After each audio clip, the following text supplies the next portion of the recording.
Hello, welcome to Redmen TV. It's daily news time. Jurgen Klopp's just done his press conference. We'll be referring to a few bits and pieces in that. Well, I will, because Aubrey was editing the video. Three pieces of news up. We've got the Mamadou Sakho loan news to discuss. We have got Daniel Sturridge talking about his place within the Liverpool side and not being happy. And we've got some Balotelli news, which we'll do in about 3 seconds flat. In fact, you know what? Fuck it. Let's get it out the way. Nice want Balotelli. Good. I read FCC on this morning. As I jokingly wrote it, a news agenda at least 3 weeks ago, the 7th Italian club to be linked with him. How many clubs has he been linked with? I don't know. I know that was when it was Chievo. At the time. What I'm saying is because that was an Italian club. So he's had 7 Italian clubs. Yeah. He's had a Swiss club. Yeah. He's got Nice French. Judy was Chinese. Just go. Yeah. Just someone come. Someone have him. Someone's got to take a punt on him. Yeah. Someone out there. It's interesting because we might be doing this on a show later, but we'll touch on it now. Basically, Klopp's kind of said with Balotelli and even Markovic, look, you know, we'll know in the next 5 or 6 days whether they're going or not, and I'll kind of think about them after the fact. But it's interesting that he says he wanted players to be angry when they're not playing, and this links in with the Sturridge stuff, which I guess we'll do next. I think what he's kind of saying is if you've got that kind of fire in your belly, it'll probably translate to your performances on the pitch. Yeah. And you're the kind of guy, you know, if you're able to, if you're that angry when you're not playing, imagine the fury you'll unleash when you go on. So it kind of says the guys who aren't playing simply don't. They're probably a bit too comfortable with the lives, which leads nicely into the Sturridge stuff because it broke last night that Sturridge came out. And in fact, I've got the quote here. I have a job to do for the team. I am not saying I'm happy to do it. I'm saying I have a job for the team. It's a team game. If I'm put in that position, then I have to play there, which doesn't sound utterly thrilling. Yeah. But Klopp did a good job of playing it down. Again, it comes back to this thing. You know, Daniel Sturridge. Actually, no, I get your opinion. Is Daniel Sturridge right to be miffed about it, or should he shut up and get on with whatever he's asked to do? My personal opinion, and it's a completely personal opinion, is he should be livid. He should be absolutely fucking livid that he starts at right wing against Burnley away from home, and Firmino starts in the 9. He should shut the fuck up about it, and it should be a private, quiet lividness. Yeah. Liverpool, I think footballers, footballers tweet stupid stuff. Footballers speak. Footballers go out and have a party on the night when they've just been beat by the local rivals. We know that at times they're not that sensitive to how fans and stuff read it. Yeah. Daniel Sturridge has been at Liverpool Football Club an awful long time. He should know by now, because we know by now and everyone knows by now that we sell papers, we are clickbait. More so than if some a Swansea player gets played out of position and comes out and does it. It only travels to the local papers in Swansea. Funnily enough, there was Sullivan, I forget his name, the West Ham chairman was on the radio this morning, and he was saying how Antonio has asked to do a job at right back for West Ham, and he's like, and he hates it. Yeah. And he hates it. But he's doing it, you know what? He's trying, and he's doing a gameful job of it. For the team. I think this issue is, if you're right, if Daniel Sturridge wasn't an amazing centre forward, like he wasn't Almo's natural goal scorer, yada yada yada, this wouldn't be an issue. You'd be like, listen, Danny, shut your face and get on with your job, really. But I think that there is still that fact, you know, Daniel Sturridge, as we've seen time and time again, put him in the box, give him the ball, he'll score a goal for you. So I think that's where I think that there is a defence very much for his case. It's understandable. Yeah, and again, look, we can't be hypocritical. We sat and watched the Burnley game and talked about how he's wasted on the side, and that had 2 levels of culpability: Klopp for putting him there, and Sturridge for not playing that position well enough. Yeah. And then you go, after the fact, we do our final word, you do your match reactions, and, you know, look, if we'd have beat Burnley, you're definitely saying shut the fuck up, because ultimately it didn't work though, so we can actually say, well, maybe he's got a point, maybe he is right that he should be there. What I see Klopp saying is, look, Sadio Mane got injured. Our team, already in 2 professional matches with him being on the pitch, looks infinitely a lot better, and it makes sense. Everyone on that pitch makes sense when Sadio Mane's there with his pace and running around. He can't play all season. He's already missed one game through injury. He's possibly going to get injured again. Yeah. He's possibly going to need a break around Christmas. He's going to go to the African Cup of Nations. Yeah. So Daniel Sturridge, we've seen in one match, wasn't the answer to replace that pace on that wing. You never know. He might play him in another game. He might play against Leicester at home, sure. and he actually does a lot better because he's back up and running and his fitness is there. It's a weird one because Klopp talks about it, and he said he basically said, like, look, it's fluid. The point is that it's about getting into goal scoring positions from where you start, and the best example of that is, albeit against lesser opposition, Burton Albion. Look at what Firmino does on the left wing that time. He's in the box. He's inside the 6-yard box. He could have had two. If Divock Origi wasn't there, he'd have probably scored the one that Divock Origi finishes with, like the back heel and stuff. And I suspect that's more of what was wanted from Sturridge. Now that's not entirely his fault. That's a lot about the build up play and getting him into those positions. But equally a part of it is part of his game. How Sturridge played the game. We talked about it, and we watched it for England in the Euros, and we've seen it for Liverpool. Even when he's not, the funny thing is, even when he plays as a 9 and he's the out-and-out 9, he's been dropping deep and playing more as a 10 and pulling to the wide right. As a 9 and you find him, you find him wide right. So you're like, if you actually did a heat map of where he was against Burnley, average position versus his last time he played as a 9 for us, it'd probably be very similar. Yeah. So it's just that whether it's a mental thing, and it's been talked about with Daniel Sturridge, that a lot of his game and a lot of his problems are with his head. Yeah. Feeling the injury, one of the first things Klopp came out and was like, this guy needs to learn what playing through pain is. And there seems to be a battle of psychological wills between his father figure and the manager of Jurgen Klopp. Now, in the Balotelli case, in the Sakho case, we were going to come on to talk about, and in definitely in the Markovic case and people like that, I think that's Klopp just can't be asked because you're not good enough and you don't try. Mm-hmm. I think it's another one. I think it's almost that reverse psychology. Sturridge needs someone to bait him. Sturridge needs the slap. He needs the Klopp slaps to get the best out of him, because I don't think he'd have cut his losses with him by now. Yeah. He wouldn't have started against Burnley. We did have other options to start that game, Markovic, or even Origi cut from that side, or playing another midfielder, what I mean? He could have played Henderson wide right if he'd have wanted to. He went with Sturridge because he wants football out of him. He can see a player in there. His tact seems to just be to keep poking and prodding this guy so that he kicks past wherever it is that's holding him back. Yeah. And hopefully we get a great footballer out of that.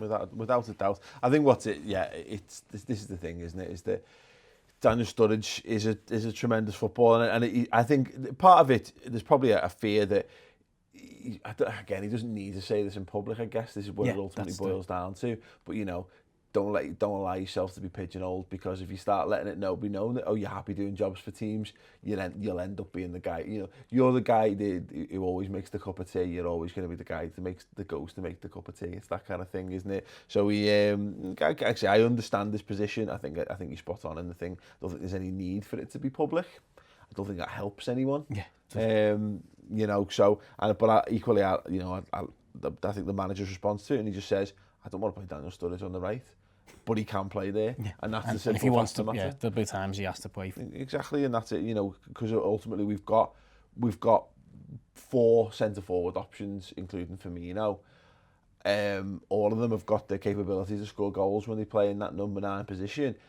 But there's going to be times when we're going to need different things to happen. On fair play, Daniel Sturridge, it's almost a compliment to some extent to say you're that good a footballer that I'll put you out here, and I still believe that you're able to do stuff. It's just that the fact that we didn't perform against Burnley doesn't help. It doesn't help that case any. Okay, last bit of news then, and obviously thoughts on this in the comments below. Mamadou Sakho, linked with Stoke on loan. We had a little bit of a chat about this. It's been an ongoing thing for a few days actually. That Chris hypothesised that we want him fit, because just in case Matip goes to the African Cup of Nations and we need him for centre-half. Now, we said, well, that won't happen if he's going on loan within the Premier League, because it's got to be a 6-month loan or a full season loan from what I know of it, and you can't be recalled as well. So, but the article that's surrounding this kind of says the purpose is to send him out to get fit and get him games, but probably not for that end purpose. It's probably just so we've got a player to call upon later in the season, or maybe looking ahead to next season. Is it a 6-month loan, or is it until the over transfer window? I don't know. because it kind of makes sense in one way if it's to the other transfer till the end of the other transfer window, because he's hitting the ground crawling, isn't he? He's hitting the ground from a standing start because he's had no pre-season, and he didn't even finish the season with us last year. So you're looking at how hard Danny Ings has found it to get back into contention for game time. Like he wasn't anywhere near the bench for Burnley, and then he was on the bench but didn't get on against Burton. So that's because he's coming back from a much longer layoff and a much longer injury. But Jurgen Klopp's teams, the one thing you can say is they're very physical and a lot's demanded of them. Even in their worst performances, which I put Burnley away as one of them, you know, Watford away and Newcastle away, we still had a lot of the ball. We've never really seen a Jurgen Klopp Liverpool just be absolutely fucking denied the football and embarrassed and twatted, you know what I mean? So they need to do a lot of work. You need to be fit to be in that team no matter what position you're in. So I can understand some level of logic. I'm just still very, very reticent about it in the sense of, again, banging on a point. Anyone who watched the news yesterday knows this point that I said, so I'll say it quite quickly. We've brought 2 new centre-halves and a goalkeeper to the club. Hopefully a new left-back as well. He doesn't know any of them and he's never trained with them. I'd rather him training with them and playing under 23, playing under 23 games for us. The problem is, though, is that, you know, he's now mid-20s. He's a French international. The simple fact is that there's not going to be enough game. There's not enough game time to sustain him and sustain his level or improve his level at the moment. Now you could make the case that he could just wow in training so much that, listen, he forces Matip out or Lovren out or blah blah blah. But again, I think a lot of this boils down to the manager sees him. He's now spent the vast majority of a year in his company, and for whatever reason, he's decided, well, listen, I just think Lovren, Matip, Klavan, and again, as we discussed yesterday, maybe Lucas, maybe it's Gomez, maybe whatever.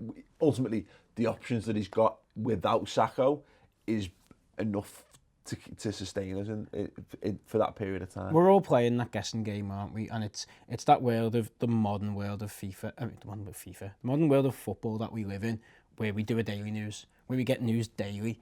Whereas in the past, you wouldn't have known. You'd have turned up at the match 20, 30 years ago, oh, what happened to Sakho? And then you'd have had to give it time. This is one of those ones where we won't know. Do you know how we'll know whether Sakho's got a future at Liverpool? Is if it's a season long or if it's to the January transfer window alone. Do you know how else we'll know? If we buy Bruno Martins Indy, which apparently was rumoured yesterday, because there's no logic in sending a footballer out who plays that position, because I'm buying is he a Portuguese international or a Dutch international? Dutch international. He's Portuguese, Dutch, isn't he? But he's a Dutch international who's playing for a Champions League team in Porto, bringing him in, and you're telling that lad, there's no game time for you. Because Bruno Martins Indy's not joining us to not get game time. He'd be joining us to have an expectation of breaking his way into the first team. So it's all about who we buy around him. And look, if we were sitting here and Sakho hadn't been sent home from the American tour, I'd be, because I like Sakho, I'd be going, he's just done enough to get fitness. Klopp's a genius, he's logical. Let him get his fitness. Let him make his mistakes on Stokes. On Stokes' time, not ours. Brilliant, genius. But it's because he got sent home from that, there's that hanging over him. Absolutely. Where you're like, does Klopp just not fancy him? And you don't come out and say, this guy's shit. Because we've already lost value on Balotelli. This guy, you can't control him. I'm Jurgen Klopp, and I'm a disciplinarian, and I'm boss. So other chairmen who are listening to this, Slaven Bilic, he's got no chance with this lad. You know, and then so you're going to just devalue him. So you've got to say stuff like that. You've got to keep it behind closed doors, and maybe if he just wants him out, try and make money back on him. You know, I mean, at least you get to keep tabs on him if he's going within the league. I think ultimately, here's the thing on Sakho, because I'm with you. I really like Sakho, great guy. He's a proper cult hero at Liverpool as well. And when he's great, he's fantastic. And when he's not, he's just like painful to watch, which is the Sakho case to some extent. If Mamadou Sakho is good enough to be a Liverpool centre-back, doesn't matter whether he goes out on loan or not, he'll be good enough to be a Liverpool centre-back. He's got to go out, he's got to prove himself. They're the terms of his life right here, right now. That's the future that he faces, if that's the future that he faces. And that's up to him to go away and prove his worth. Because if he proves his worth, fucking amazing. Liverpool have got still got a French international centre-half with all of his best years still ahead of him. Bring him back in, and then you go, Ragnar Klavan, thanks very much for your time. Dejan Lovren, you've had a little bit of people we've seen your ceiling or whatever, you know, but the fact of the matter is, he's not going to get, I don't think, because Matip's going to have to play to get used to the whole thing. Lovren's earned his right to be there, and then we've brought in Klavan as well. I don't see that Sakho's going to get the chance to prove that, just because, again, there's just simply not the games for him to prove it at Liverpool. So yeah, no, it could be a good move if it is. I'd like to see him go. I think Stoke's fine. Stoke or a West Ham or somewhere like that would be absolutely sound by me. But yeah, we'll have to see. If you haven't done so already, go and check out the Ball Street channel. Look, we bang this drum and we do it for good reason, because the channel is exceptional. It's mainly exceptional because I'm on there. Anyway, me and Chris are going to be doing a Liverpool transfer special today. That will probably have happened live by the time that this video goes out, but there will be a video on the YouTube and on the Facebook page as well. We're also going to be involved, and I will be presenting Transfer Deadline Day live, as always, the greatest party in Deadline Day history, again, because it will be, because we improve year on year. Go over to the Ball Street channel, youtube.com/Ball Street, or Ball Street channel if you want to directly subscribe to it, and get ready for Deadline Day. If you're normally bored with it, if you normally think it's a load of shit, come and check out our party. It's going to be absolutely exceptional.